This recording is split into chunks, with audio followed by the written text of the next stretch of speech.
Hello friends, welcome back. इस video में हम डिस्कस करेंगे गुप्तोत्तर काल से related previous year question. Last video में हमने गुप्त काल को डिस्कस किया था। चलिए स्टार्ट करते हैं। पहला पॉइंट है इसमें, हर्षवर्धन के शासनकाल के दौरान डैश नई राजधानी थी जो थानेश्वर से स्थानांतरित हुई थी। तो हर्षवर्धन की जो नई राजधानी थी थानेश्वर से स्थानांतरित हुई थी, कौन सी थी? कन्नौज। नई राजधानी कन्नौज थी। इसी को महोदय श्री के नाम से भी जानते हैं। ठीक है, महोदय श्री। और पूर्व में राजधानी क्या थी? प्राचीन राजधानी थानेश्वर थी। ठीक है, याद रखिएगा, पहले राजधानी थानेश्वर और बाद में क्या हो गई? कन्नौज, जिसे हम महोदय श्री के नाम से भी जानते हैं। नेक्स्ट है, हर्षवर्धन की राजधानी थी क्या? कन्नौज। ठीक है, और या महोदय श्री। नेक्स्ट है, पाल राजवंश के सर्वप्रथम राजा थे, कौन थे? गोपाल थे। यानी पाल वंश की स्थापना किसने की थी? गोपाल ने की थी, याद रखिएगा। नेक्स्ट है, हर्षवर्धन ने 5 इंडीज को अपने नियंत्रण में लिया। ये 5 इंडीज क्या थे? 5 इंडीज याद रखिएगा, पंजाब, कन्नौज, बंगाल, बिहार और उड़ीसा। ठीक है, पंजाब, कन्नौज, बंगाल, बिहार, उड़ीसा, ये क्या थे? 5 इंडीज, जिसे हर्षवर्धन ने अपने नियंत्रण में ले लिया था। नेक्स्ट है, वेरी इंपॉर्टेंट है, देखिए, ग्राम विकास अधिकारी 2018 वीडियो के एग्जाम में पूछा है, इंपॉर्टेंट क्वेश्चन है। नेक्स्ट है, वह स्थल जहां हर्षवर्धन ने बौद्ध महासम्मेलन का आयोजन किया था, कहाँ पे? प्रयाग में किया था। नेक्स्ट है, कन्नौज से पूर्व हर्षवर्धन शासक था, कहाँ का? थानेश्वर का था। नेक्स्ट है, हर्षवर्धन डैश से संबंधित था, क्या? पुष्यभूति वंश। यानी कि हर्षवर्धन जो है ये पुष्यभूति वंश से संबंधित थे। ठीक है, अगला है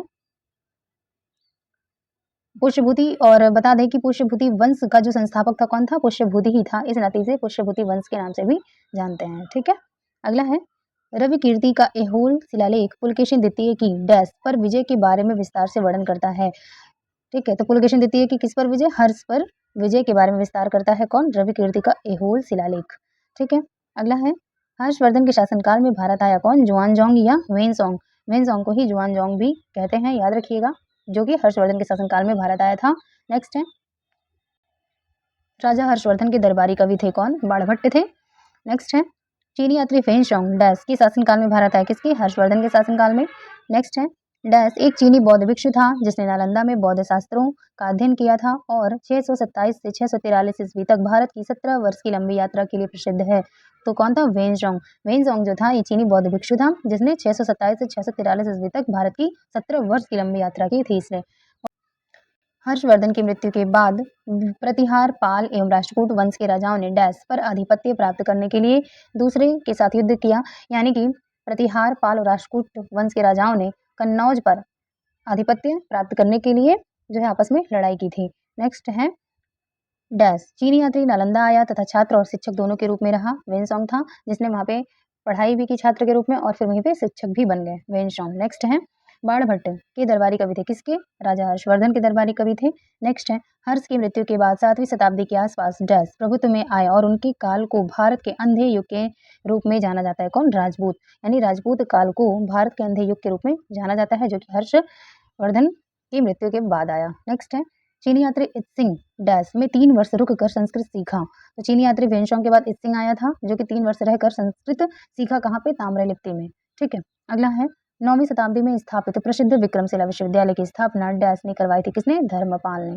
ठीक है, धर्मपाल ने करवाई थी। यहाँ पे देखिए मिसप्रिंट हो गया है। ठीक है, तो विक्रमशिला विश्वविद्यालय की स्थापना 9वीं शताब्दी में किसने करवाया था? धर्मपाल ने। नेक्स्ट है, सबसे प्रसिद्ध पशुचारण और शिकारी जनजाति मंगोल बसे हुए थे, कहाँ पे? मध्य एशिया में। नेक्स्ट है, विंध्य शक्ति डैश वंश का संस्थापक था, कौन था? वाकाटक। ठीक है, यानी वाकाटक वंश का संस्थापक कौन था? विंध्य शक्ति था। नेक्स्ट है, बाणभट्ट ने हर्षचरित में किस मौर्यकालीन शासक का उल्लेख किया है? बृहद्रथ की। यानी हर्षचरित की रचना बाणभट्ट ने की है। ठीक है, और उसमें किस मौर्यकालीन शासक का उल्लेख किया है? बृहद्रथ की। ठीक है, अगला है, राजा जिनको जनता द्वारा प्रत्यक्ष चुना गया, कौन थे? गोपाल, नंदीवर्मन और पल्लवमल। ठीक है, गोपाल, नंदीवर्मन और पल्लवमल थे, इनको जनता ने प्रत्यक्ष रूप से चुना था। नेक्स्ट है, स्तूप जिसमें आर्यक स्तंभ की विशेषताएं प्राप्त होती हैं। आर्यक स्तंभ की विशेषताएं प्राप्त होती है, कौन? अमरावती के स्तूप से।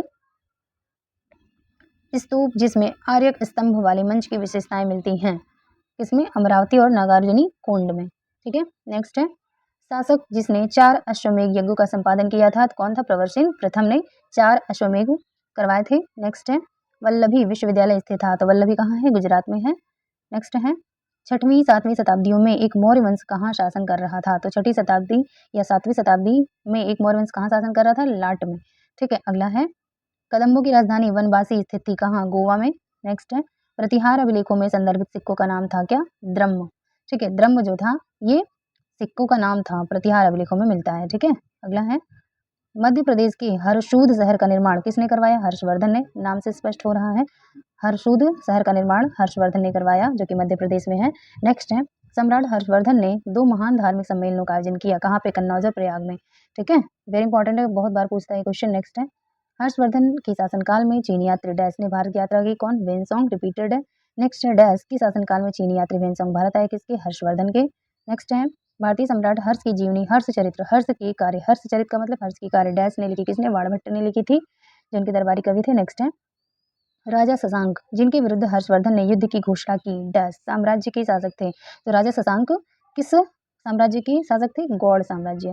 ठीक है, अगला है बाणभट्ट ने राजा डैश की जीवनी लिखी, किसकी? हर्षवर्धन की। नेक्स्ट है हर्ष चरित्र कन्नौज के शासक हर्षवर्धन की जीवनी है, जो उनके दरबारी कवि डैश द्वारा लिखी, संस्कृत में रचित है, बाणभट्ट द्वारा, यानी बाणभट्ट जो कि हर्षवर्धन के दरबारी कवि हैं, इन्होंने हर्षवर्धन की जीवनी लिखी है हर्ष चरित्र, जो कि संस्कृत में है। याद रखिएगा इतनी सारी चीजें। नेक्स्ट है चीनी तीर्थयात्री जो बौद्ध ग्रंथों की तलाश में भारत आया, कौन था? वेनसोंग था, और एक चीनी यात्री वेनसोंग के बाद इत्सिंग भी आया था। नेक्स्ट है चालुक्य शासक पुलकेशिन की हर्षवर्धन पर विजय का वर्ष क्या था? 618 ईस्वी था। नेक्स्ट है राजा हर्षवर्धन ने अपने भाई डैश की मृत्यु के बाद थानेश्वर और कन्नौज के सिंहासन पर प्रभुत्व स्थापित किया, कौन था? राज्यवर्धन।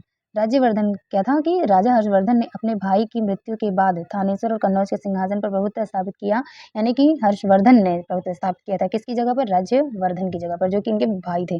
ठीक है, जब इनकी मृत्यु हो गई राज्यवर्धन की, तो हर्षवर्धन ने गद्दी संभाली थी। नेक्स्ट है मंगलुरु स्थित, मंगलुरु कहाँ है? कर्नाटक में है, स्थित मंदिर भगवान शिव के एक अवतार को समर्पित है, कौन? कादरी मंजूनाथ मंदिर। याद रखिएगा कादरी मंजूनाथ मंदिर कहाँ है? मंगलुरु कर्नाटक में है, जो कि भगवान शिव को समर्पित है। नेक्स्ट है पृथ्वी द्वारा सूर्य की परिक्रमा के लिए लगने वाले समय की गणना करने वाले प्रथम भारतीय खगोल शास्त्री थे, कौन? भास्कराचार्य थे। ठीक है, जिन्होंने क्या बताया था कि पृथ्वी जो है सूर्य की परिक्रमा करती है, और ये बताने वाले प्रथम भारतीय थे। ठीक है, नेक्स्ट है देखिए सही सुमेलित है। सूची 1 में दिया है विदेशी यात्री, दूसरे में भारत भ्रमण वर्ष। ठीक है, फायान कब आया था? 399 से 414 ईस्वी में आया था। वेनसोंग 629 से 645 ईस्वी में आया था। इत्सिंग 671-72 से 693-94 ईस्वी में आया था। अल मसूदी 915 से 916 ईस्वी में भारत आया। रिपीट कर लेते हैं, फायान 399 से 414 ईस्वी में भारत आया। वेनसोंग 629 से 645 ईस्वी में भारत आया। इत्सिंग 671 से 672 से और 693-94 में भारत आया, और अल मसूदी 915 से 916 ईस्वी में भारत आया। तो ये क्रम भी याद रखिएगा। ठीक है, फायान, वेनसोंग, इत्सिंग और अल मसूदी, तो ये क्रम भी पूछता है। ठीक है, अगला तो आई होप फ्रेंड्स आपके लिए वीडियो बेनिफिशियल होगी। प्लीज़ अगर आपको वीडियो अच्छी लग रही हो तो please do like and share and subscribe. Okay, मिलते हैं नेक्स्ट वीडियो में। वीडियो देखने के लिए आपका बहुत बहुत धन्यवाद।